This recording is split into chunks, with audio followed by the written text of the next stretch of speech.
بسم اللہ الرحمن الرحیم۔ السلام علیکم۔ یوں تو میری ساری زندگی ہی اذیت بھری تھی۔ ایسا کوئی دن نہیں تھا جب میں نے اذیت کو نئے سرے سے محسوس نہیں کیا تھا، مگر اس دن خوف، دکھ، ڈر، نہ جانے ایسے کون کون سے احساسات تھے جو میں نے اپنی زندگی میں پہلی بار یوں گہرائی سے محسوس کیے تھے۔ تب میں نے بے اختیار اپنے رب کو پکار لیا تھا، یا اللہ میری مدد کر۔ میں موت کو اپنی آنکھوں کے سامنے دیکھ رہی تھی، جبکہ پانی میرے وجود کو جیسے نیچے ہی نیچے لے کر جا رہا تھا۔ میں ہاتھ پاؤں مارنے کی کوشش کر رہی تھی، میرا دم گھٹ رہا تھا اور میری روح میرے جسم کا ساتھ چھوڑ کر جا رہی تھی۔ وہ ٹھنڈا یخ پانی میری جان لے رہا تھا۔ جوں جوں میں پانی کی سطح سے دور ہو رہی تھی، میری زندگی مجھ سے اتنے ہی قدم پر دور ہو رہی تھی، اور میں حسرت سے سوچتی رہ گئی کہ زندگی میں بہت کچھ تھا جو میں نے کرنا تھا۔ بہت سے خواب آنکھوں میں سجائے تھے، کتنے خوشگوار لمحات گزارنے تھے، مگر یہ موت میرے اور زندگی کے درمیان آ گئی تھی۔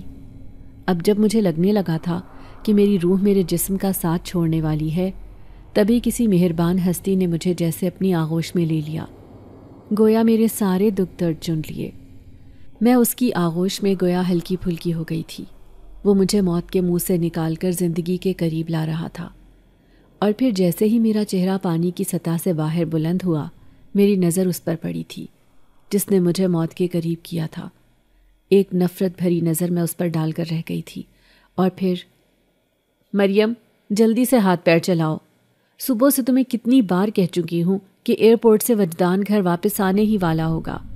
کیا کہے گا وہ گھر کی حالت دیکھ کر؟ اسے گندگی سے ہمیشہ سے ہی الجھن ہوتی ہے۔ اتنے سالوں کے بعد تو وہ گھر واپس آ رہا ہے، اور میں نہیں چاہتی کہ کسی بات سے اس کا دل خراب ہو۔ تائی مسلسل مجھے ہدایات دے رہی تھی، اور میں آنسو پیتی ان کی ہدایات کو پورا کرنے کی کوشش کر رہی تھی۔ مجھے آج تائی نے فجر کی اذانوں کے ساتھ ہی جگا دیا تھا، کیونکہ آج تائی کے سارے میکے والے گھر آنے والے تھے۔ آج وجدان بھی انگلینڈ سے گھر واپس آ رہا تھا، اور تائی نے اس خوشی میں اپنے سارے مائکے والوں کی دعوت کی تھی۔ اور فجر کی اذانوں کے ساتھ ہی تائی نے مجھے لا کر کچن میں کھڑا کر دیا اور مجھ سے طرح طرح کے پکوان پکوانے لگی۔ میری کمر درد سے دوہری ہو رہی تھی، مگر یہاں میرا احساس کرنے والا کوئی بھی نہیں تھا۔ تائی کی دونوں بیٹیاں صبح سے ہی شہر میں گئی ہوئی تھیں تاکہ وہ دونوں اپنے رنگ و روپ کو نکھار سکیں، جبکہ میرا معاملہ الٹ تھا۔ تائی مجھ پر یوں حکم چلا رہی تھی جیسے میں ان کی رشتہ دار نہیں بلکہ ان کی ملازمہ ہوں۔ دوپہر کا وقت تھا، میں بری طرح سے تھک چکی تھی۔ تائی کہنے لگی کہ اب تم اوپر سٹور روم میں چلی جاؤ، میں وہیں پر تمہارے لیے کھانا بھجوا دوں گی۔ خبردار، آج نیچے آنے کی ضرورت نہیں ہے۔ میں نہیں چاہتی کہ تم مہمانوں کے سامنے آؤ اور وہ تمہارے بارے میں مجھ سے سوال جواب کریں۔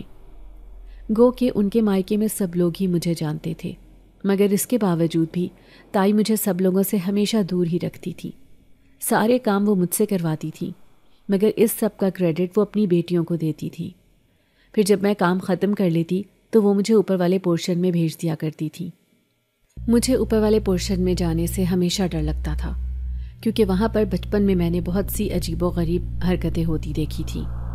بچپن سے ہی میں اور تائی کی بیٹیاں اس پورشن کو جنات کا پورشن کہتے تھے۔ ہمیں لگتا تھا کہ وہاں پر جنات رہتے ہیں، اور یہ بات سچ بھی تھی۔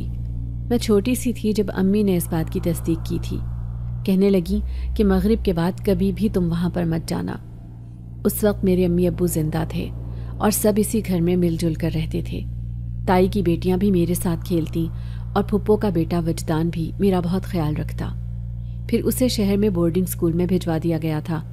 اس کے بعد وہ انگلینڈ چلا گیا۔ میں بچپن کے بعد دوبارہ وجدان سے کبھی نہیں ملی۔ اس وقت تائی بھی مجھ سے بہت محبت جتاتی تھی، مگر پھر جب امی ابو کا ایکسیڈنٹ ہوا، وہ لوگ مجھے چھوڑ کر چلے گئے، تو تائی کا رویہ بھی بدلنے لگا۔ انہوں نے مجھ سے تعلیم کا سلسلہ تو نہیں چھڑوایا تھا، مگر وہ گھر کے سارے کام کاج مجھ سے ہی کرواتی تھی۔ پڑھائی کے ساتھ ساتھ گھر کے کاموں کو دیکھنے کی وجہ سے میری پڑھائی بری طرح سے متاثر ہو رہی تھی۔ جب میں نے میٹرک کیا تو میرے نمبر ان کی دونوں بیٹیوں سے بہت کم تھے، اور اس بات پر تائی کو بہت فخر کا احساس ہوتا۔ وہ ہر آئے گئے کے سامنے میری اور اپنی بیٹیوں کے نمبرز کا موازنہ کرتی رہتی، اور پھر میرے چاہنے کے باوجود بھی تائی نے مجھے شہر کے کالج میں داخلہ نہیں کروایا تھا، بلکہ اپنی دونوں بیٹیوں کو انہوں نے شہر میں بھیجنا شروع کر دیا تھا۔ میں جب ان سے اپنی اس خواہش کا اظہار کرتی تو وہ کہتی کہ تمہارے ماں باپ نہیں ہیں جو تمہارے نخرے اٹھائیں گے، تمہارے چچا پر کتنی ذمہ داریاں ہیں، وہ یہ سب کیسے کریں؟ اپنی بیٹیوں کو پڑھانا لکھانا اور اس کے ساتھ ساتھ تمہارا بوجھ بھی ہمارے سر پر ہے۔ تمہارے ننیال والوں نے تو کبھی تمہیں پلٹ کر نہیں دیکھا، ہم ہی ہیں جو تمہیں اس گھر میں پناہ دیے ہوئے ہیں، تمہاری ضروریات بھی پوری کر رہے ہیں اور کل کو تمہاری شادی بھی کرنی ہے۔ کوئی تمہیں خالی ہاتھ تو یہاں سے بیاہ کر نہیں لے کر جائے گا، تمہیں جہیز میں بھی کچھ نہ کچھ دینا ہوگا، ابھی سے کچھ بچا کر رکھیں گے تبھی تو کل کام آئے گا۔ وہ ہمیشہ کی طرح شروع ہو گئی تھی اور میں ان کی باتوں کو خاموشی سے سننے کے علاوہ اور کچھ بھی نہیں کر سکتی تھی۔ میں ان کی دونوں بیٹیوں سے بہت ہی زیادہ خوبصورت تھی اور یہی وجہ تھی کہ وہ مجھے دیکھ کر حسد کا شکار ہو جاتی۔ وہ اپنے مائکے والوں کے سامنے بھی مجھے نہیں آنے دیتی تھی کیونکہ ان کے مائکے میں ایک سے بڑھ کر ایک قابل لڑکے تھے اور وہ چاہتی کہ ان کی بیٹیاں ان کی بہنوں کے گھروں میں بیاہی جائیں۔ وہ میری خوبصورتی سے خائف رہتی تھی، تبھی وہ مجھے سب سے چھپا کر رکھتی۔ پھر جب کبھی میرے بارے میں کوئی پوچھتا تو وہ ٹھنڈی آہ بھر کر کہتی کہ وہ تو اپنے کمرے سے نکلتی ہی نہیں ہے، کسی کے ساتھ بولتی نہیں ہے، کسی کے ساتھ گھلتی ملتی نہیں ہے، پتہ نہیں خود کو کیا سمجھتی ہے۔ میں بھی اسے کچھ نہیں کہتی کہ لوگ کیا کہیں گے کہ بن ماں کی بچی کے ساتھ میں کیسا سلوک کر رہی ہوں، اور ان کی اس چالاکی پر میں خون کے گھونٹ پی کر رہ جاتی تھی۔ مجھے سب کچھ نظر آ رہا تھا، سب کچھ دکھائی دے رہا ہوتا، مگر میں مجبور تھی۔ تایا جب مجھ سے پوچھتے کہ تمہیں کس بات کی پریشانی ہے، کسی چیز کی ضرورت ہے، تب تائی مجھے آنکھیں دکھاتے ہوئے نفی میں سر ہلانے کو بولتی تھی۔ وہ نہیں چاہتی تھی کہ تایا مجھے کسی بھی حوالے سے سپورٹ کریں، اور اگر تایا مجھے پیسے دے کر جاتے تو تائی وہ پیسے میرے ہاتھوں سے لے لیا کرتی، کہتی کہ تمہیں کیا ضرورت ہے، تمہاری ساری ضروریات ہم لوگ ہی پوری کر رہے ہیں۔ آج میں جب کام ختم کر کے اوپر پورشن میں آئی تو بستر پر لیٹتے ہی میں سو گئی تھی۔ میں صبح کی تھکی ہوئی تھی، کمر میں بہت درد تھا۔ اب میں نے اس بات پر شکر ہی ادا کیا کہ آج تائی نے مجھے اوپر بھیج دیا۔ شام کے قریب میری ایک عجیب سے احساس سے آنکھ کھل گئی تھی۔ میں ہڑبڑا کر اٹھ بیٹھی اور جب سامنے نظر پڑی تو میں اپنے آپ میں ہی سمٹ کر رہ گئی تھی۔ میرے انتہائی قریب ایک نوجوان لڑکا بیٹھا ہوا تھا جو بہت غور سے مجھے دیکھ رہا تھا۔ میرے منہ سے چیخ نکل گئی تھی، تم کون ہو اور میرے پاس یہاں پر کیا کر رہے ہو؟ مجھے خوفزدہ دیکھ کر وہ مسکرا دیا تھا، کہنے لگا کہ آج تم مجھے صبح سے نظر نہیں آئی اور تمہیں ڈھونڈتے ہوئے میں یہاں تک آ گیا۔ سب لوگ نیچے موجود ہیں، سب نے کھانا کھایا ہے، مگر تم ابھی تک بھوکی ہو، پتہ نہیں تم نے کھانا بھی کھایا ہوگا یا نہیں، یہی سوچ کر میں تمہارے لیے یہ کھانا لے کر آیا ہوں۔ اور تب میری حیرت کی انتہا نہیں رہی تھی، وہ کون تھا جو میرا اس قدر خیال کر رہا تھا؟ تبھی میرے ذہن میں یہ جھماکا ہوا، کہیں وہ وجدان تو نہیں؟ اس نے میرے آگے کھانا رکھا۔ یہ کھانا وہ تو نہیں تھا جو میں نے بنایا تھا، نہ اس کا ذائقہ وہ تھا، نہ خوشبو وہ تھی، بلکہ یہ تو اس سے بھی زیادہ لذیذ تھا۔ میں خوب سیر ہو کر کھانا کھانے لگی۔ عموماً اچھا کھانا میری تائی مجھ سے چھپا دیا کرتی تھی اور مجھے دال ساگ ہی کھانے کو دیتی تھی۔ آج کتنے دنوں کے بعد میں اس ذائقے سے جیسے متعارف ہوئی تھی اور وہ مجھے خاموشی سے دیکھتا رہا۔ اس نے ایک بار بھی مجھ سے بات نہیں کی تھی۔ پھر وہ مجھے ایک شاپر دے کر کہنے لگا کہ یہ میں تمہارے لیے لے کر آیا ہوں، نیچے بہت سارے مہمان ہیں اور تم ان پھٹے پرانے کپڑوں میں نیچے جاؤ گی تو سب لوگ کیا کہیں گے، تمہارا ان پر اچھا امپریشن نہیں پڑے گا، یہ کپڑے پہنو اور نیچے جا کر سب سے ملو۔ وہ چہرے پر مہربان مسکراہٹ لیے مجھے دیکھ رہا تھا۔ جب سے میرے ماں باپ اس دنیا سے گئے تھے، پہلی بار ایسا ہوا تھا کہ کوئی انسان میرا احساس کر رہا تھا، اور اس کے احساس کرنے پر میری آنکھیں بھیگ گئی تھی۔ اور پھر جب میں نے وہ شاپر کھول کر دیکھا تو اس میں بہت خوبصورت جوڑا تھا۔ وہ مجھے کہنے لگا کہ تم نیچے آ جاؤ، سب تمہارا انتظار کر رہے ہیں۔ وہ کمرے سے باہر چلا گیا تھا، جبکہ میں سوچ رہی تھی کہ وہاں پر کون تھا جو میرا منتظر ہوگا۔ تائی اور ان کی بیٹیاں تو اس بات پر شکر کرتی تھی کہ میں ان کے مہمانوں کے سامنے نہ ہی آؤں، اور رہا وجدان، تو کیا وجدان خود میرا انتظار کر رہا تھا؟ یہ سوچ کر میرا دل عجیب سے انداز میں دھڑکنے لگا تھا۔ اپنی خوش نصیبی پر یقین نہیں آ رہا تھا۔ میں نے جلدی سے وہ کپڑے پہنے، بال بنائے، اور جب آئینے میں خود کو دیکھا تو اتنی معمولی سی تیاری میں بھی میں کسی ریاست کی شہزادی لگ رہی تھی، کیونکہ وہ لباس بہت قیمتی تھا اور میرے جسم پر بہت سج رہا تھا۔ آئینے میں خود کو دیکھا تو میں خود کو پہچان نہیں سکی تھی۔ میں آج بہت ہی زیادہ خوبصورت لگ رہی تھی۔ اب میں خوشی خوشی جب نیچے پورشن میں آئی تھی تو ہر طرف چہل پہل نظر آ رہی تھی۔ اتنے لوگوں میں پہلی بار جا رہی تھی، اسی وجہ سے میرا دل گھبرا رہا تھا۔ اور پھر جب میں ڈرائنگ روم میں پہنچی تو مجھے دیکھ کر سب کو جیسے سانپ سونگھ گیا تھا۔ پھر بہت سی آوازیں ایک ساتھ ابھری تھیں۔ ان آوازوں میں اشتیاق تھا، یہ کون ہے؟ جبکہ میری تائی مجھے دانت کچکچا کر دیکھ رہی تھی۔ ان کی بیٹیاں بھی بہت غصے میں تھیں۔ تائی کہنے لگی کہ یہ نویرہ ہے، زاویار کی بھتیجی۔ اور پھر ان میں سے ایک آنٹی نے مجھے اپنے پاس بٹھا لیا۔ یہاں آؤ، میں تمہاری تائی کی بڑی بہن ہوں۔ کتنی بار میں یہاں پر آ چکی ہوں، تم سے میری کبھی ملاقات نہیں ہوئی۔ وہ مجھ سے پیار سے بات کر رہی تھی اور میں بھی ان کی باتوں کے جواب دے رہی تھی۔ تب میں نے جب تائی کی طرف دیکھا تو وہ بہت غصے میں مجھے دیکھ رہی تھی۔ انہوں نے اشاروں سے مجھے وہاں سے اٹھانے کی کوشش کی، مگر ان خاتون کی باتیں تو ختم ہونے کا نام نہیں لے رہی تھی۔ مجھے حیرت اس بات پر تھی کہ تائی کو میرا یہاں آنا برا کیوں لگا ہے، جبکہ انہوں نے تو وجدان سے کہہ کر مجھے خود ہی نیچے بلوایا تھا۔ ایک ایک کر کے وہ سب لوگ وہاں سے چلے گئے تھے۔ ایک اجنبی چہرہ وہاں پر موجود تھا جو بار بار دلچسپ نگاہوں سے مجھے دیکھ رہا تھا، اور اس کے دیکھنے سے مجھے عجیب سی گھبراہٹ ہو رہی تھی۔ تبھی تائی اسے کہنے لگی کہ وجدان، تم جا کر آرام کرو، لمبے سفر سے آئے ہو، تھک گئے ہوگے۔ اور وہ جیسے تائی کی بات سن کر ہوش کی دنیا میں آیا تھا، کہنے لگا، مومانی، اتنے ٹائم کے بعد آپ لوگوں سے ملا ہوں، آپ لوگوں کو دیکھ کر ساری تھکن اتر گئی ہے۔ جبکہ تائی کی بات سن کر میرا منہ حیرت سے کھلے کا کھلا رہ گیا تھا۔ یہ وجدان تھا؟ میں نے اسے سر اٹھا کر دیکھا۔ وہ بہت ہینڈسم تھا، مگر وہ اس لڑکے سے بالکل مختلف تھا جو مجھے ابھی اوپر والے پورشن میں نظر آیا تھا۔ اگر یہ وجدان تھا تو وہ کون تھا؟ اس کا مطلب تھا کہ وہ تائی کے خاندان کا ہی کوئی فرد تھا۔ اب یہ سوچ کر مجھے عجیب سی گھبراہٹ ہونے لگی تھی۔ اب اگر تائی نے مجھ سے پوچھا کہ یہ کپڑے میں کہاں سے لائی ہوں تو انہیں میں کیا جواب دوں گی؟ اور پھر تائی نے مجھے وہاں سے اٹھا دیا تھا۔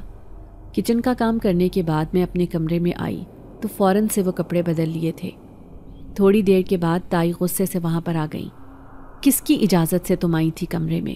تمہیں میں نے منع کیا تھا نا کہ وہاں پر مت آنا۔ ان کی بیٹیاں بھی ان کے ساتھ ہی تھیں۔ امی، جب آپ نے اسے منع کیا تھا کہ یہ کمرے میں نہیں آئے گی تو پھر اس سے پوچھیں کہ یہ کس سے پوچھ کر آئی؟ اور مجھے تو یہ سمجھ نہیں آ رہی کہ اس کے پاس اتنا قیمتی لباس کہاں سے آیا؟ کون لایا ہے اس کے لیے کپڑے؟ تائی کی بڑی بیٹی فاطمہ کہنے لگی کہ یقیناً یہ روبی اس کے لیے لے کر آئی ہوگی، وہی ہے جو اس پر مہربان رہتی ہے۔ فاطمہ نے میری اکلوتی دوست کا نام لیا۔ وہ اکثر میرے لیے چھوٹے موٹے تحفے لے کر آتی رہتی تھی۔ گو کہ وہ خود بھی غریب گھرانے کی لڑکی تھی، مگر وہ اپنے ماں باپ کی بہت لاڈلی تھی، اور میرے حالات دیکھ کر اسے مجھ پر بہت ترس آتا تھا۔ وہ مجھے اکثر کہتی کہ تم اس گھٹن زدہ ماحول میں کیسے رہ رہی ہو؟ تمہاری جگہ پر میں ہوتی تو کب کی یہاں سے بھاگ چکی ہوتی۔ تب میں اس کے منہ پر ہاتھ رکھ دیتی، ایسی باتیں مت کیا کرو۔ اب جب فاطمہ نے روبی کا نام لیا تو میں نے فوراً سے ہاں میں سر ہلا دیا۔ یہ میرے لیے روبی لے کر آئی تھی۔ تائی کہنے لگی کہ فوراً سے وہ کپڑے لے کر آؤ، اور پھر انہوں نے وہ کپڑے فاطمہ کے حوالے کر دیے۔ کہنے لگی، تمہاری اوقات نہیں ہے کہ تم اتنی مہنگی چیزوں کا استعمال کرو، اور خبردار تم وجدان کے آگے پیچھے بھی مجھے نظر آئی تو تمہارا سایہ بھی اس پر نہیں پڑنا چاہیے۔ وہ مجھے باتیں سناتے وہاں سے چلی گئی تھی، اور میں وہاں پر بیٹھ کر رونے لگی تھی۔ بار بار یہی سوچ میرے ذہن میں آ رہی تھی، نہ جانے وہ لڑکا کون تھا اور وہ اس طرح سے میرے سامنے کیوں کر آیا تھا۔ تائی نے اب مجھ پر گہری نگاہ رکھنی شروع کر دی تھی۔ ہر وقت وہ میرے کاموں میں نکتہ چینی کرتی رہتی، اور وجدان کے سامنے بھی مجھے چھوٹی چھوٹی بات پر بے عزت کرتی رہتی تھی۔ وجدان مجھے بہانے بہانے سے مخاطب کرتا، اور میں تائی کے خوف سے اس سے دور دور رہتی تھی۔ دوسری بار میں نے پھر سے اس لڑکے کو گھر میں دوبارہ سے دیکھا تھا۔ اس دن بھی وہ اوپر والے پورشن میں ہی موجود تھا۔ دوپہر کا وقت تھا اور سب لوگ اپنے اپنے کمروں میں سو رہے تھے، جبکہ وجدان اپنے کسی دوست کے ساتھ باہر گیا ہوا تھا۔ اس وقت بھی میں نے اس آدمی کو گھر میں دیکھا تو میں بری طرح سے پریشان ہو گئی تھی۔ وہ کون تھا؟ اگر وہ تائی کے رشتہ داروں میں سے تھا تو تائی نے اگر اسے مجھ سے بات کرتے ہوئے دیکھ لیا تو یقیناً انہیں اچھا نہیں لگے گا، وہ پھر سے مجھے برا بھلا کہیں گی۔ میں اسے دیکھ کر سیدھا کچن میں آ گئی تھی۔ میرے پسینے چھوٹنے لگے تھے اور وہ بھی سیدھا کچن میں ہی آیا۔ کیا کر رہی ہو تم؟ اور اس کے یوں بے تکلفی سے مجھے مخاطب کرنے پر میں بری طرح سے بوکھلا گئی تھی۔ آپ یہاں سے چلے جائیں، اگر آپ کو تائی نے میرے ساتھ بات کرتے دیکھا تو انہیں اچھا نہیں لگے گا۔ آپ ڈرائنگ روم میں جا کر بیٹھیں، میں تائی کو آپ کے بارے میں بتا دیتی ہوں۔ میں بری طرح سے نروس ہو رہی تھی، تبھی تائی بھی وہاں پر آ گئی۔ میرے تو جیسے پسینے چھوٹ گئے تھے، خوف سے میرا رنگ زرد پڑ گیا تھا۔ تائی نے مجھے یوں پریشان دیکھا تو وہ چونک گئی۔ کیا بات ہے؟ تم اتنی پریشان کیوں لگ رہی ہو؟ کیا چھپا رہی ہو مجھ سے؟ وہ اس لڑکے کو نظر انداز کرتے ہوئے مجھ سے سختی سے سوال جواب کر رہی تھی اور میرا منہ حیرت سے کھلے کا کھلا رہ گیا تھا۔ تائی نے مجھے 2 سے 3 بار بلایا۔ کیا ہو گیا ہے تمہیں؟ کہیں پاگل تو نہیں ہو گئی؟ کوئی بھوت تو نہیں دیکھ لیا؟ ان کا اس لڑکے کو نظر انداز کرنا مجھے حیران پریشان کر گیا تھا۔ سچ کہوں تو میں بری طرح سے ڈر بھی گئی تھی۔ خوف نے مجھے اپنے شکنجے میں لے لیا تھا۔ وہ میرے علاوہ تائی کو نظر کیوں نہیں آ رہا تھا؟ پھر وہ ان کے سامنے ہی کچن سے باہر نکل کر چلا گیا تھا اور تائی نے جیسے اس بات کا بھی بالکل نوٹس نہیں لیا تھا۔ اور اس کے بعد اکثر ہی ایسا ہونے لگا تھا کہ میں گمسم سی ہو کر رہ جاتی تھی اور کبھی کبھی تو خوف سے میرا برا حال ہو جاتا تھا۔ اتنا مجھے اندازہ ہو گیا تھا کہ وہ جو کوئی بھی تھا اس کے پاس غیر معمولی طاقتیں تھیں۔ وہ جب چاہتا جہاں چاہتا پہنچ جاتا تھا اور جب چاہتا نظر کے سامنے سے اوجھل ہو جاتا تھا۔ گو کہ آج تک اس نے مجھے کوئی نقصان نہیں پہنچایا تھا، نہ ہی کبھی کسی بات کی مجھے تکلیف پہنچائی تھی، مگر اس کے باوجود بھی اسے دیکھ کر مجھے خوف کا احساس ہوتا تھا۔ اکثر ہی وجدان کسی نہ کسی جگہ پر گھومنے پھرنے کا پلان بنا لیا کرتا تھا، یا کبھی شاپنگ پر چلنے کی بات کرتا تو تائی ایسے میں مجھے وہاں سے ہٹا دیا کرتی تھی، جبکہ اس کے چہرے کے بجھتے رنگ مجھے صاف محسوس ہوتے تھے، اور شاید یہ چیز تائی اور ان کی بیٹیوں کو بھی محسوس ہو رہی تھی، اور تبھی تو وہ مجھے اس سے دور رکھنے کی کوشش کرتی تھی۔ ہر وقت وہ اپنے چہرے کو نکھارنے کی کوششوں میں لگی رہتی تھی اور مجھے دیکھ دیکھ کر وہ اپنا موازنہ میرے ساتھ کرتی تھی، اور میں یہ دیکھ کر حیران ہوتی رہتی تھی کہ وہ لوگ تو ہر چیز میں مجھ سے بہتر تھیں، تعلیم میں، لباس میں، اعتماد میں، روپے پیسے میں، مگر اس کے باوجود بھی ان میں یہ احساس کمتری کیوں تھا؟ نہ تو وہ مجھے کسی کے سامنے آنے دیتی تھی اور نہ ہی وہ اپنے ساتھ کہیں پر لے کر جاتی تھی۔ ان کا بس چلتا تو وہ میری شکل کو برباد کر دیتی۔ اس دن میں رات کو اپنے کمرے میں گئی تو تبھی فاطمہ میرے پاس آئی۔ اس کے ہاتھ میں ایک لوشن تھا۔ کہنے لگی کہ یہ میں تمہارے لیے لے کر آئی ہوں، تمہارا چہرہ بہت خشک ہو رہا ہے نا، یہ استعمال کرو تو تمہاری جلد نرم ملائم ہو جائے گی۔ وہ اپنے لہجے میں میرے لیے محبت سمو کر بولی تو میں ہکا بکا رہ گئی۔ مجھے اس سے اس مہربانی کی امید نہیں تھی، اور میرے چہرے پر چھائی حیرت دیکھ کر وہ کہنے لگی، کیا ہوا ہے؟ کیا تمہیں یقین نہیں آ رہا کہ میں تمہارے لیے لے کر آئی ہوں؟ بات تو یہ سچ تھی، مگر مجھے اس کے اس قدر محبت بھرے انداز پر حیرت ہو رہی تھی، مگر میں زیادہ دیر تک اپنی حیرت کو ظاہر بھی نہیں کر سکتی تھی، ورنہ اس بات سے کوئی بعید نہیں تھا کہ وہ ماں بیٹیاں اس بات پر بھی شور مچانے لگتی، اور مجھے ان کے غصے سے ہمیشہ کی طرح بہت ڈر لگتا تھا۔ تبھی فاطمہ کہنے لگی، یہ سونے سے پہلے لازمی اپنے چہرے پر لگا لینا۔ بار بار وہ مجھے اس بات کی تاکید کر رہی تھی، اور میں حیرت زدہ تھی کہ وہ بار بار ایک ہی بات کی تاکید کیوں کر رہی ہے۔ وہ تو کمرے سے باہر چلی گئی تھی، پھر جیسے ہی میں نے وہ بوتل اپنے ہاتھ میں لی تو میرے ہاتھوں میں خارش ہونے لگی تھی، پورا ہاتھ جلنے لگا تھا۔ ایک دم وہ بوتل جیسے کسی نے میرے ہاتھ سے لے کر دور پھینک دی تھی۔ تھوڑی دیر کے بعد میرا جلتا ہوا ہاتھ بھی بالکل نارمل حالت میں آ گیا تھا۔ میں حیران تھی کہ میرے ساتھ یہ کیا ہو رہا تھا۔ اس کے بعد میں نے وہ لوشن بہت ڈھونڈا، مگر وہ مجھے کہیں نہیں مل رہا تھا۔ آدھی رات کا وقت تھا جب پورا گھر چیخوں سے گونجنے لگا تھا۔ میں بھی نیند سے ہڑبڑا کر اٹھ بیٹھی تھی۔ یہ سب کیا ہو رہا تھا؟ اور پھر جب میں کمرے سے باہر آئی تو سامنے تائی اور ان کی دونوں بیٹیاں موجود تھیں، اور فاطمہ اپنے چہرے پر ہاتھ رکھ کر بری طرح سے رو رہی تھی۔ کیا ہو گیا فاطمہ؟ تمہیں کتنی بار کہہ چکی ہوں کہ ایسی چیزیں استعمال مت کیا کرو۔ اب دیکھو تم نے اپنے چہرے کا کیا حال کر لیا۔ وجدان بھی کمرے سے باہر آ گیا تھا اور وہ بھی میری طرح حیران پریشان تھا کہ یہ سب کیا ہو رہا ہے۔ اسے بھی کچھ سمجھ نہیں آ رہی تھی۔ اور پھر تائی اور فاطمہ کا واویلا۔ فاطمہ بار بار مجھے برا بھلا کہہ رہی تھی، امی یہ سب کچھ اس کی وجہ سے ہوا ہے، اور اس کی بار بار تکرار سن کر وجدان بھی جھنجھلا گیا تھا۔ مگر ہوا کیا ہے؟ کوئی مجھے بھی کچھ بتائے گا؟ وجدان بھی جیسے حیران پریشان تھا۔ اور پھر تائی کہنے لگی، یہ وقت ان باتوں کا نہیں ہے، اسے ہسپتال میں لے کر چلنا ہوگا، کسی ڈاکٹر کو دکھانا ہوگا، نہ جانے میری بیٹی کا چہرہ ٹھیک ہو بھی پائے گا یا نہیں۔ وہ مسلسل رونے لگی تھی اور میں انہیں روتا ہوا دیکھ کر گمسم ہو گئی تھی۔ وجدان انہیں لے کر ہسپتال چلا گیا تھا، جبکہ گھر پہ میں اور ماہنور اکیلے رہ گئے تھے۔ ماہنور بہت خوفزدہ تھی، بار بار وہ دائیں بائیں دیکھ رہی تھی۔ میں نے ماہنور کے ڈر کو دیکھ کر پوچھا، کیا ہوا ہے؟ سب ٹھیک تو ہے؟ وہ کہنے لگی کہ میرے پاس آ کر بیٹھ جاؤ، مجھے بہت ڈر لگ رہا ہے۔ اور میں حیران پریشان تھی کہ ماہنور تو مجھ سے 100 فٹ کے فاصلے پر رہتی تھی اور اب وہ مجھے اپنے قریب ہونے کو خود کہہ رہی تھی۔ جب میں اس کے پاس جا کر بیٹھی تو وہ ایک زوردار چیخ مار کر میرے ساتھ لپٹ گئی۔ کیا ہوا نور؟ تم ایسے کیوں کر رہی ہو؟ اور وہ روتے ہوئے کہنے لگی کہ میرے ساتھ میرے کمرے میں چلو، مجھے یہاں بہت ڈر لگ رہا ہے۔ یہاں پر کبھی کوئی میرے بال کھینچ رہا ہے اور کبھی ایسا لگتا ہے جیسے کوئی میرے پاؤں پہ چٹکی کاٹ رہا ہے۔ وہ اپنے پاؤں کو صوفے کے اوپر سمیٹ کر بیٹھ گئی تھی۔ اب میں ہکا بکا اس کے انداز کو دیکھتی رہ گئی۔ ایک دم پورا گھر اندھیرے میں ڈوب گیا تھا۔ اب صحیح معنوں میں مجھے بھی ڈر لگنے لگا تھا۔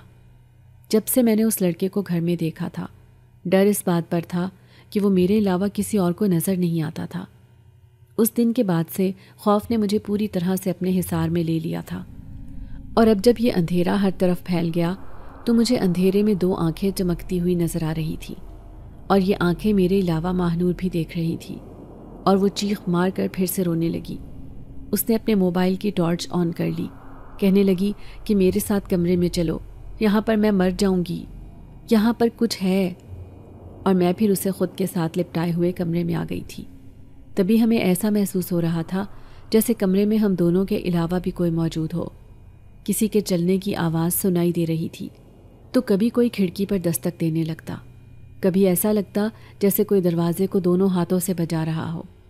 بار بار کمرے کی لائٹ آن آف ہو رہی تھی اور کھڑکی کا شیشہ بھی زور زور سے بجنے لگا تھا۔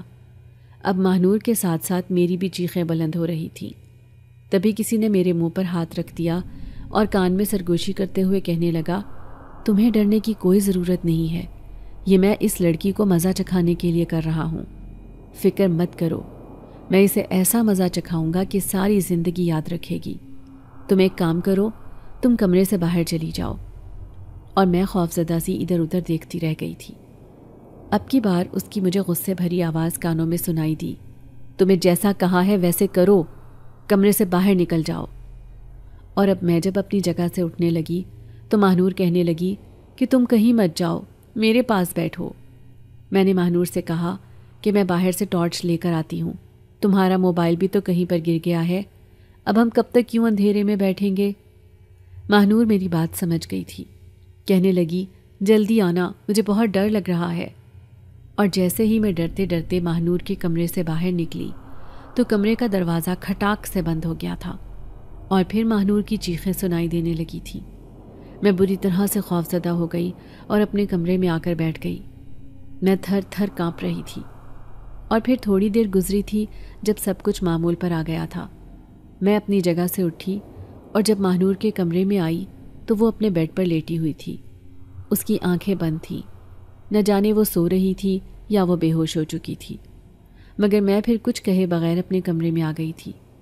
اسے کچھ بھی کہنے کا مطلب تھا اپنے لیے عتاب کو خود بلانا۔ میں جانتی تھی کہ وہ تینوں ماں بیٹیاں تو مجھ سے ویسے بھی بہت نفرت کرتی تھی، اور اب جب سے وجدان واپس آیا تھا تب سے تو وہ اور بھی زیادہ مجھ سے نفرت کرنے لگی تھی۔ اس کی وجہ یہ تھی کہ انہیں اس بات کا خدشہ تھا کہ کہیں وجدان مجھے پسند نہ کر لے۔ وجدان ہماری پھپھو کا بیٹا تھا اور اس کے ساتھ بھی ویسا ہی حادثہ پیش آیا تھا جیسا میرے ساتھ، مگر فرق یہ تھا کہ وجدان مجھ سے پہلے رشتوں سے دور ہوا تھا۔ اس کے ماں باپ کا تب انتقال ہوا تھا جب وہ محض 1 سال کا تھا۔ اسے میری امی اور تائی دونوں نے ماں بن کر پالا تھا، اسے بہت پیار دیا تھا۔ وہ سب لوگوں کا ہی لاڈلا تھا کیونکہ گھر میں وہ اکلوتا لڑکا تھا۔ اور پھر جب وہ بڑا ہوا تو تایا کہنے لگے کہ وہ اسے پڑھنے لکھنے کے لیے شہر بھیج رہے ہیں۔ گاؤں میں جو اسکول تھا وہاں پر پڑھائی نہ ہونے کے برابر تھی۔ گاؤں کا ماحول بھی اس کے لیے مناسب نہیں تھا۔ گاؤں کے لڑکے چھوٹی چھوٹی عمر میں ہی آوارگیوں میں پڑ جاتے، اور تایا ابو وجدان کو ان سب چیزوں سے دور رکھنا چاہتے تھے۔ اور پھر یکے بعد دیگرے میرے ماں باپ کی وفات کے بعد تو میں گویا سب پر بوجھ بن کر رہ گئی تھی۔ تایا تو ابھی بھی مجھ سے پیار کرتے، مگر تائی کو نہ جانے کیوں میرا وجود گوارا نہیں تھا، جبکہ وہ وجدان سے ویسے ہی پیار کرتی تھی جیسا کہ شروع سے کرتی تھی۔ مگر میرے ساتھ ان کا رویہ بدل گیا تھا، اور شاید اس کی وجہ یہ تھی کہ میں ان کی بیٹیوں سے زیادہ خوبصورت تھی، اور اس میں میرا کوئی قصور نہیں تھا۔ اور اب جب سے وجدان واپس آیا تب سے تو تائی کا بس نہیں چلتا تھا کہ وہ یا تو میری شکل بگاڑ دیں یا پھر وہ مجھے وجدان کی نظروں سے دور کر دیں۔ تایا زیادہ تر اپنے کاروبار کے سلسلے میں مصروف رہتے، رات گئے گھر واپس آتے اور تھکا ہوا ہونے کی وجہ سے وہ جلدی سو جاتے اور صبح سویرے پھر سے اپنے کام پر نکل جاتے۔ اب تو وجدان بھی ان کے ساتھ کاروبار دیکھنے لگا تھا۔ وہ باہر سے بزنس کی ڈگری لے کر آیا تھا اور چاہتا تھا کہ اپنے باپ دادا کے کاروبار کو آگے بڑھائے۔ چونکہ ہماری رہائش ایک چھوٹے سے قصبے میں تھی اور یہاں پر اپنی زمینیں اور جائیداد بھی تھی، مگر تایا ابو کو شروع سے ہی ان کاموں میں دلچسپی نہیں تھی۔ انہوں نے اپنی زمینوں پر کام کرنے کے لیے ملازم چھوڑ رکھے تھے اور خود وہ شہر میں ہی اپنا امپورٹ ایکسپورٹ کا بزنس کر رہے تھے۔ اب جب سے وجدان واپس آیا تو ان کا کاروبار جیسے دن بدن بڑھنے لگا تھا۔ وجدان کی فہم و فراست نے اسے کہاں سے لے کر کہاں تک پہنچا دیا۔ گاڑی کی آواز سن کر میں ہوش کے حال میں واپس آئی۔ یقیناً وجدان لوگ واپس آ گئے تھے، اور اس وقت میں تائی اور فاطمہ کا سامنا نہیں کرنا چاہتی تھی۔ تبھی میں اپنے کمرے میں ہی موجود رہی، اور پھر نہ جانے کب نیند کی دیوی مجھ پر مہربان ہو گئی۔ صبح سویرے تائی امی کے غصے بھری آواز سے میری آنکھ کھلی تھی۔ سر اٹھا کر دیکھا تو وہ سامنے کھڑی غصے سے مجھے گھور رہی تھی۔ کیا کیا تم نے کل میری بیٹی کے ساتھ؟ بتاؤ مجھے۔ انہوں نے بازو سے پکڑ کر کھڑا کر دیا، پھر مجھے کھینچتے ہوئے کمرے سے باہر نکال کر لے آئیں۔ کیا کیا تم نے میری بیٹی کے ساتھ؟ بتاؤ مجھے، یہ سب تم نے اس کے ساتھ کیا ہے نا؟ انہوں نے فاطمہ کی طرف اشارہ کرتے ہوئے کہا۔ فاطمہ کو دیکھ کر میں بری طرح سے ڈر گئی تھی۔ اس کا چہرہ بری طرح سے جلا ہوا تھا اور وہ دیکھنے میں بہت ڈراؤنی لگ رہی تھی۔ میرے منہ سے چیخ نکل گئی، جبکہ تائی مجھ پر غصہ کرنے لگی اور مجھے مارنے لگی۔ میں بری طرح سے چلا رہی تھی، اپنا بچاؤ کرنے کی کوشش کر رہی تھی، مگر تائی کا ہاتھ میں روک نہیں پا رہی تھی۔ تبھی کسی نے ان کا ہاتھ پکڑ کر روک لیا۔ سر اٹھا کر دیکھا تو سامنے وجدان کھڑا تھا۔ کہنے لگا، یہ کیا تماشا ہے مومانی؟ آپ اس بیچاری کے ساتھ اتنا ظلم کیوں کرتی ہیں؟ جب سے میں آیا ہوں میں دیکھ رہا ہوں کہ آپ کا رویہ اس کے ساتھ بہت خراب ہے۔ فاطمہ کے ساتھ یہ سب اس کی اپنی غلطی کی وجہ سے ہوا ہے، تو اس میں مریم کا کیا قصور ہے؟ تائی اسے آنکھیں پھاڑے دیکھ رہی تھی، جیسے اپنے کانوں پر یقین نہ آ رہا ہو۔ انہوں نے پھاڑ کھانے والی نظروں سے مجھے دیکھا، پھر کہنے لگی، اسی نے کل فاطمہ کی کریم میں یہ کیمیکل مکس کیا تھا تاکہ اس کا چہرہ جل جائے۔ اور اس الزام پر میں تڑپ کر رہ گئی تھی۔ میں تو ایسا کرنے کے بارے میں سوچ بھی نہیں سکتی تھی۔ اور پھر جب تائی نے میرے سامنے وہ لوشن کیا تو میری آنکھیں پھٹی کی پھٹی رہ گئیں۔ تائی، یہ لوشن تو فاطمہ رات کو مجھے دے کر آئی تھی، کہنے لگی کہ تم اسے استعمال کرنا، اور پھر یہ میرے ہاتھ سے گر گیا تھا۔ میں اس کو ڈھونڈتی رہ گئی، مجھے نہیں ملا۔ آپ کو یہ کہاں سے ملا؟ تبھی فاطمہ کہنے لگی، امی، اس نے یہی لوشن بہانے سے میرے کمرے میں رکھ دیا، مجھ سے اس نے نہ جانے کس چیز کا انتقام لیا ہے۔ اور اب جیسے سارا معاملہ میری سمجھ میں آ گیا تھا۔ یقیناً فاطمہ نے میرا چہرہ جلانے کی کوشش کی، مگر وہ خود ہی اپنی جلائی ہوئی آگ میں جل اٹھی۔ اور یہ لوشن دوبارہ اس کے کمرے میں کیسے گیا، میں اس بارے میں کچھ بھی نہیں جانتی۔ یقیناً یہ سب اسی جن کی کارستانی تھی۔ وجدان کی آنکھوں میں بھی فاطمہ کے لیے غصہ تھا۔ اسے بھی سمجھ آ گئی تھی کہ فاطمہ جھوٹ بول رہی ہے۔ وہ اپنے کمرے میں چلا گیا، مگر جاتے جاتے اسے کہنے لگا، یتیم کی بددعا لینے سے بچے مومانی، ایسا نہ ہو کہ اس کی بددعا آپ کو لے ڈوبے۔ آپ کو اس کے ساتھ زیادتی نہیں کرنی چاہیے۔ جس کا کوئی نہیں ہوتا اس کا خدا ہوتا ہے۔ اور اس کی بات سن کر تائی کو شدید غصہ آیا تھا اور میں ان کے غصے سے خائف ہو کر وہاں سے باہر آ گئی تھی۔ جانتی تھی کہ نہیں تو وہ مجھے پھر سے مارنا شروع کر دیں گی۔ وجدان نے تایا سے بھی تائی کے رویے کے بارے میں ذکر کیا۔ کہنے لگا کہ ان کا رویہ مریم کے ساتھ خراب ہے اور جو کچھ اس نے تائی کو میرے ساتھ کرتے ہوئے دیکھا وہ سب کچھ تایا کو بتایا تھا۔ اس کے بعد تایا نے بھی تائی کو وارننگ دی کہ آج کے بعد تم میری بھتیجی کے ساتھ کوئی زیادتی نہیں کرو گی۔ اگر میں نے سنا کہ تم نے اسے کوئی تکلیف پہنچائی ہے تو مجھ سے برا کوئی نہیں ہوگا۔ اس کے بعد سے تائی کا رویہ میرے ساتھ پہلے سے بھی زیادہ خراب ہو گیا تھا۔ تایا اور وجدان کے سامنے تو میرے ساتھ اچھے سے ہی رہتی، مگر ان کے جانے کے بعد وہ میرے ساتھ بہت برے طریقے سے پیش آتی۔ اب بار بار وہ مجھ پر ہاتھ اٹھانے لگی تھی اور میرے مرے ہوئے ماں باپ کو گالیاں، بددعائیں اور کوسنے دینے لگی۔ اس دن وجدان نے پکنک پر جانے کا پروگرام بنایا۔ کہنے لگا کہ ہم سب جھیل کی سیر کے لیے چلیں گے اور کل کا دن وہیں پر گزاریں گے۔ یہ بات اس نے میری طرف بطور خاص دیکھتے ہوئے کہی تھی اور میں افسردگی سے مسکرا دی۔ جانتی تھی کہ تائی اور ان کی بیٹیاں کبھی بھی مجھے ساتھ لے جانے کے لیے رضامند نہیں ہوں گی، مگر حیران پریشان میں تب رہ گئی جب تائی کہنے لگی، مریم تم بھی کل ہمارے ساتھ چلنا۔ انہوں نے مسکراتے ہوئے یہ بات کہی تھی اور میں بے ہوش ہوتے ہوتے بچی۔ مجھے یقین نہیں تھا کہ تائی دوبارہ مجھ سے اس بارے میں ذکر کریں گی۔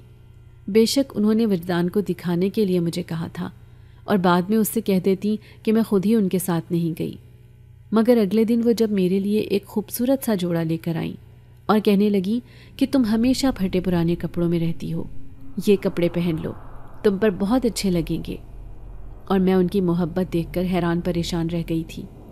مجھے دل ہی دل میں کچھ کھٹک رہا تھا، ایسا محسوس ہو رہا تھا جیسے دال میں کچھ کالا ہے۔ تائی اور ان کی بیٹیاں میرے ساتھ کبھی بھی اتنی مہربانی نہیں کر سکتی تھیں، مگر ان کی بات سے میں انکار بھی نہیں کر سکتی تھی۔ میں نے وہ کپڑے پہن لیے اور پھر جب باہر آئی تو تائی نے میری تعریف کی، تم آج بہت اچھی لگ رہی ہو، اور وجدان بھی نثار ہو جانے والی نظروں سے مجھے دیکھ رہا تھا۔ اور پھر ماہنور اور فاطمہ کا رویہ بھی آج میرے ساتھ بہت اچھا تھا۔ جب ہم جھیل پر گئے تو تب وہ کہنے لگیں کہ چلو کشتی رانی کرتے ہیں، تم بھی آؤ، مزہ آئے گا۔ کشتی میں میرے ساتھ ماہنور اور فاطمہ دونوں موجود تھی، اور جب ہم سب لوگوں سے دور ہوئے تو فاطمہ کہنے لگی کہ تمہاری اتنی اوقات ہے کہ تم ہم لوگوں کے ساتھ بیٹھو، ہم نے تمہیں بہت برداشت کر لیا، یہ وجدان کو تم میں کیا نظر آیا ہے؟ تمہارے ہوتے ہوئے کبھی بھی یہ میری طرف متوجہ نہیں ہوگا، کبھی بھی مجھ سے شادی نہیں کرے گا، تمہارا تو میں آج خاتمہ کر دوں گی۔ اور میں خوفزدہ سی ہو کر رہ گئی تھی۔ جیسے ہی وہ سب لوگ نظروں سے اجھل ہوئے تو فاطمہ نے مجھے پانی میں دھکا دے دیا تھا۔ تب میرے منہ سے ایک چیخ بلند ہوئی تھی۔ مجھے لگا تھا کہ میں اب زندہ نہیں بچوں گی، مگر پھر میں بچ گئی تھی۔ مجھے ریسکیو کرنے کے لیے وہاں پر کچھ لوگ بھی آ گئے تھے، اور پھر جب میں جھیل سے باہر نکل کر آئی تو مجھے ایک بڑی سی چادر اڑا دی گئی جس میں میرا وجود جیسے چھپ کر رہ گیا تھا۔ وجدان بے قراری سے میری طرف بڑھا، کیا ہوا تھا تمہیں؟ کیسے گر گئی پانی میں؟ میری آنکھوں سے مسلسل آنسو بہنے لگے تھے۔ مجھے ڈر لگ رہا تھا کہ اگر میں نے سچ بتا دیا تو یہ عورتیں مجھے جان سے مار دیں گی، مگر اب میں دوبارہ خود کو کسی خطرے میں نہیں ڈال سکتی تھی۔ آج اس نے مجھے پانی میں پھینکا تھا، کل کو یہ مجھے زہر بھی دے سکتی تھی، کسی بھی طرح سے میری جان لے سکتی تھی، اور ضروری نہیں تھا کہ ہمیشہ وہ جنزادہ مجھے بچانے کے لیے آتا۔ پھر میں نے وجدان کو ساری بات بتا دی کہ فاطمہ نے میرے ساتھ کیا کیا ہے۔ یہ دیکھ کر فاطمہ ٹسے بہانے لگی، کہنے لگی یہ مجھ پر الزام لگا رہی ہے، میں نے ایسا کچھ بھی نہیں کیا۔ مگر وجدان کہنے لگا، تم سب چپ ہو جاؤ، جو تم لوگوں نے کرنا تھا وہ تم لوگوں نے کر دیا۔ اب وہ خاموشی سے گاڑی ڈرائیو کر رہا تھا اور ہم سب اس کے ساتھ موجود تھے۔ اس نے تایا کو فون کر کے کہا کہ آپ جلدی سے گھر آ جائیں، آپ کے ساتھ میں ضروری بات کرنا چاہتا ہوں۔ جب ہم گھر پہنچے تو تایا بھی گھر پہ آ چکے تھے۔ ہمیں آتا دیکھ کر تایا بے تابی سے وجدان کی طرف آئے۔ کیا ہوا ہے وجدان؟ کیا کہنا چاہتے تھے تم؟ کب سے میرا دل ہول رہا ہے، میں یہ سوچ سوچ کر پریشان ہو رہا ہوں کہ نہ جانے تم مجھ سے کیا کہنا چاہتے تھے۔ وجدان نے ایک نفرت بھری نظر فاطمہ کی طرف ڈالی اور پھر ساری بات تایا کو بتائی تو انہیں بھی یقین نہیں آ رہا تھا۔ وہ مجھے کہنے لگے کہ کیا وجدان صحیح کہہ رہا ہے، اور پھر میں نے بھی تایا جان کو وہ سب کچھ بتا دیا جو آج تک برداشت کر رہی تھی۔ تایا ابو کہنے لگے کہ میں کبھی سوچ بھی نہیں سکتا تھا کہ میرے بچے اور بیوی تمہارے ساتھ ایسا سلوک کر رہے ہوں گے۔ تایا ابو نے مجھ سے معافی مانگی کہ میرے ہوتے ہوئے تمہیں یہ سب سہنا پڑا، اور پھر وجدان کی بات سن کر سب لوگ ہی ہکا بکا رہ گئے تھے۔ وجدان کہنے لگا کہ میں آج ہی مریم کے ساتھ نکاح کرنا چاہتا ہوں اور اسے اپنے ساتھ یہاں سے بہت دور لے کر جانا چاہتا ہوں۔ میں نہیں چاہتا کہ مریم کو مزید مشکلات سہنی پڑیں، وہ تکلیف دہ زندگی گزارنے کے لیے مجبور رہے۔ اس کی کوئی غلطی نہیں ہے، آخر اس کا کیا قصور ہے جو اس کے ساتھ یہ سب کیا جا رہا ہے؟ یہ تو مظلوم ہے، اس کے تو ماں باپ بھی نہیں ہیں، یہ اپنے دل کی بات کس سے کرے؟ ممانی کو چاہیے تھا کہ وہ اس کی ماں بن کر رہتی، مگر انہوں نے نہ جانے اس کے ساتھ کون سی دشمنی نبھائی ہے۔ اور پھر وجدان کی خواہش پر میرا اس کے ساتھ اسی وقت ہی نکاح کر دیا گیا تھا، اور وہ پھر شہر میں گھر دیکھنے لگا تھا۔ مجھے کہنے لگا کہ تمہیں چند دن یہاں پر رہنا پڑے گا، مگر تم یہ سب برداشت کر لو، کیونکہ اس کے بعد تمہیں کبھی بھی ان لوگوں کی شکل بھی دیکھنے کو نہیں ملے گی۔ میں تمہیں سب لوگوں سے بہت دور لے کر جاؤں گا۔ اور میں وجدان کی محبت پا کر بہت خوش تھی۔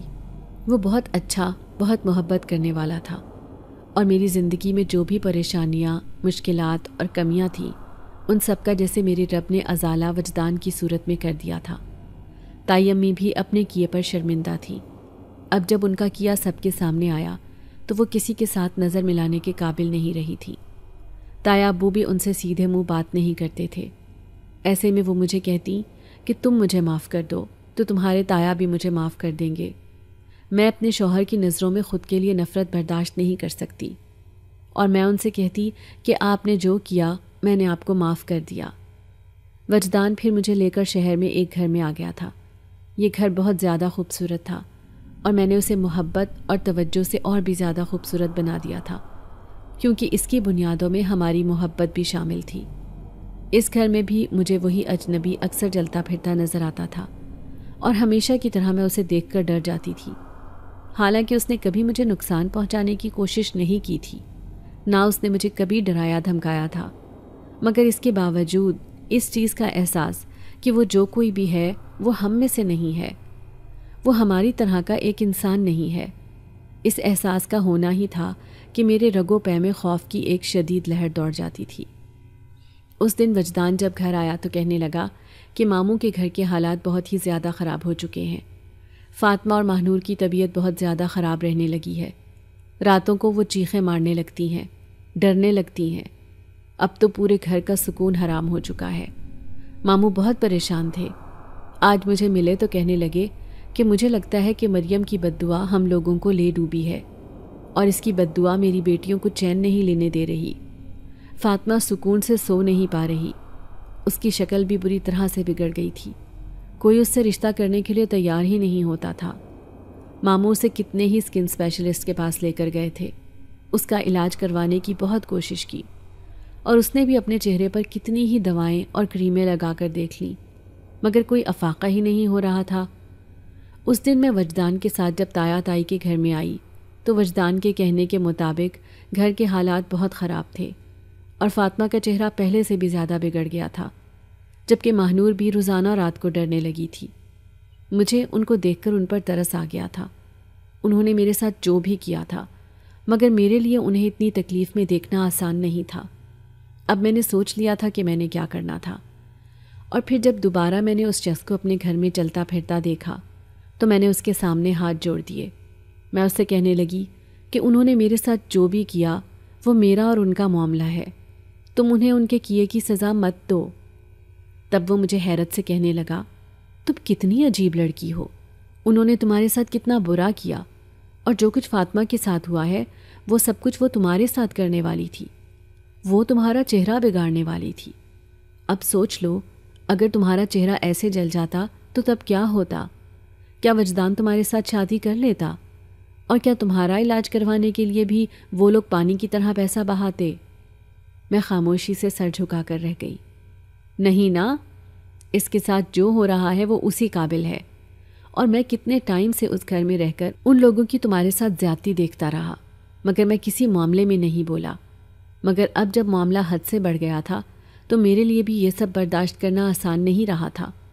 تم بہت مظلوم لڑکی ہو، میں اسی گھر میں بچپن میں تمہارے ساتھ کھیلتا رہا.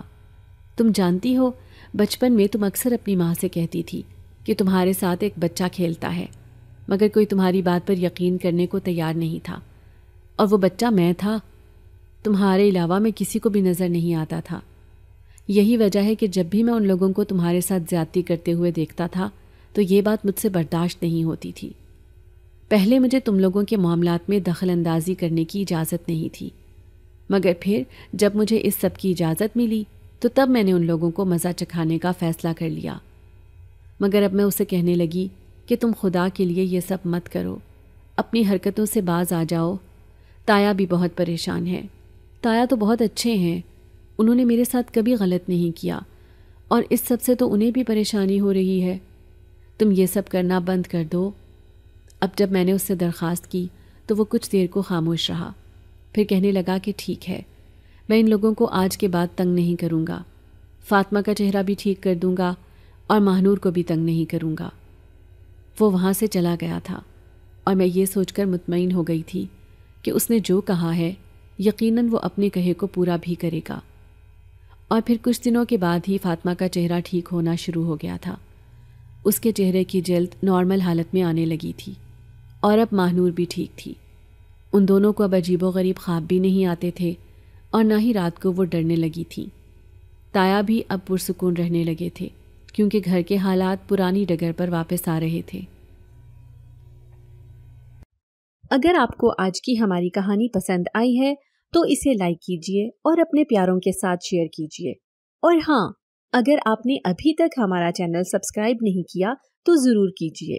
ملتے ہیں کل ایک نئی اور دلچسپ کہانی کے ساتھ. تب تک کے لیے اللہ حافظ.